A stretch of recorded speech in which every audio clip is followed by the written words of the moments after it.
Hey, what's up? John Sonmez here from simpleprogrammer.com. So I'm out here in the mountains, as you can see, the mountains of Northern California. I'm doing a home exchange with someone who has a nice cabin up here in Rescue, California. Pretty cool. You can see the site around here. Pretty neat. But I'm a little bit sick. But the show must go on anyway, so I got to do some videos. I got this question here, or actually this comment on one of my YouTube videos, which I've been wanting to address this for a while, so I figure I might as well address it now, which is the whole cringe thing. Just hearing the word cringe makes me cringe. I'm definitely a little bit sick of hearing cringe, and I'll tell you why. And just thought I would talk about this subject. So anyway, the comment was, don't know if you've done a video on this subject, John, but the whole cringe epidemic that has hit the internet, where people are so quick to call something cringy because they are too afraid of acting/doing something of that nature.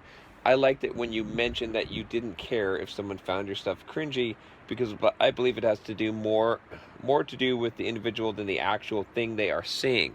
Sure, there might be some occasions where something is cringe, but it seems to have become something unanimous with the internet. Would be interesting video, I think.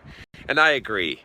So yeah, I really am not a big fan of the word cringe. I've talked about this before. I think that one of the most destructive sort of human emotions, if you will, is that of snark. Which what do I mean by snark? What do I mean by it's the same thing as cringe? It's coming down, believing something is so beneath you that it doesn't even warrant a logical or thought out response. Just to say, oh, that's cringe, or that's so it's obvious, right? And I think a lot of people have done this with it's become a pandemic, an epidemic on the internet, to basically apply snark to things, or to be so above things that you got to judge these people, these lower ideas, these lower things is so much lower than you that they don't even generate a valid response from you. You just say something like cringe, as if you're so high and mighty up there, and can judge and look down on everyone else and call their behavior cringeworthy. So I've definitely been the subject of cringes before, and to be honest, there's some things that I've done that have been cringeworthy, I suppose, if we're going to use that word again. I hate to use that word, but what I mean by that is that, yeah, I'm not perfect, all right? No one's perfect. I'm not 100% spot on all the time, but I'm trying my best, and I think a lot of people are. And so when you come down, if you've got a critique of what someone's doing, that's totally fine. Although I have cautioned you before about not delivering it necessarily. I think I did a video on how you should be able to take criticism, but you should not give criticism, which I stand firmly on. I don't think that giving criticism often benefits you. In fact, it more likely to hurt you than anything else. But as far as the topic of cringe, yeah, I really I can't tell you how much I dislike that word. It just like I said, it really just, when people use that word, you think about it again, it's never really like it's never really to actually talk about the thing. I think that the commenter who had mentioned that, hit it pretty well in saying that if it's something that they couldn't imagine or see themselves doing, they call it cringe. And when I think of that, like I said, it makes me think of that they're judging it to be so far beneath them, or so unworthy of discussion. And there's the thing, like, people, you're going to disagree with certain people, okay? And you're going to disagree with certain ideas, and you're going to think that some ideas and some people are really, really bad or really, really stupid.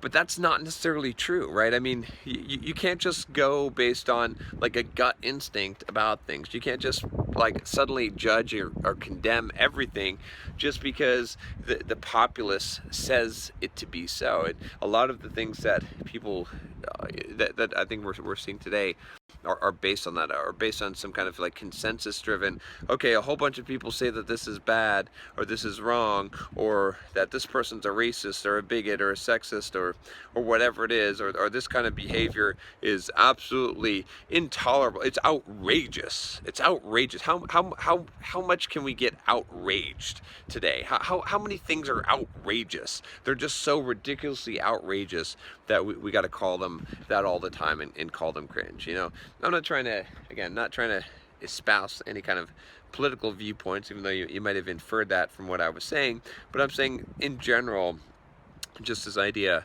of cringing, of things being outrageous, of all of this sort of ridiculous hype around things, where it really comes down to, like I said, just the attitude, the emotion of snark, which is highly destructive. And it's not even like it's super destructive to the people that you target it at. Really, if you're engaging in this kind of cringe type of behavior or snarkiness, you're hurting yourself, because you're not opening your mind to possibly taking in other viewpoints, right? Again, I'm very adamant on verifying details and doing my due diligence and making sure that I don't just buy into some wahoo's fantasy.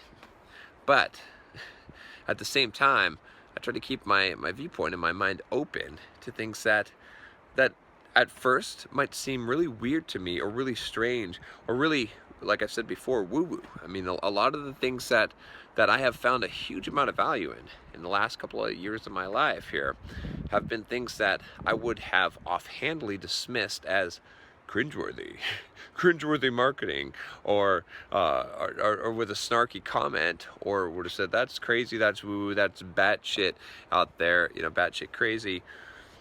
But you know, I gave it a chance. I looked at it. I objectively looked at it. I mean, I've done even reviews. I know some of you don't like it, but hey, I did review on a book, Dianetics.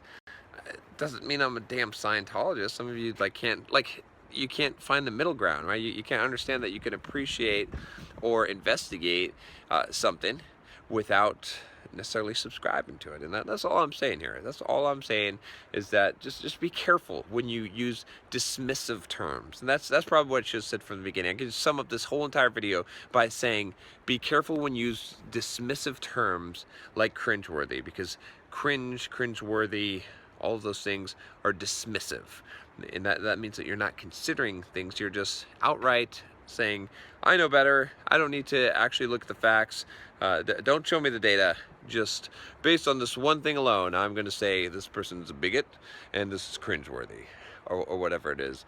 So that's all I got to say about that. I think that it's something to consider, especially if you're falling into the slide. And we can all, you know, I'm not excluding myself. We can all be susceptible. I'm not saying that. I definitely don't like to use the word cringe or cringeworthy, but at the same time, I've been dismissive of things that I should not be so dismissive of. That, you know, I should take a look, and never should I or you be so confident in our own initial assessment of things that we don't need to see the facts, that we don't need to look a little deeper, that we don't need to dig a little deeper, that we don't need to you know, see the evidence for a thing, that we just outright dismiss it. Alright, so that's all I got to say about that. If you like this video, if you haven't subscribed already, you know the drill. Click that subscribe button below, and I will talk to you next time. Take care.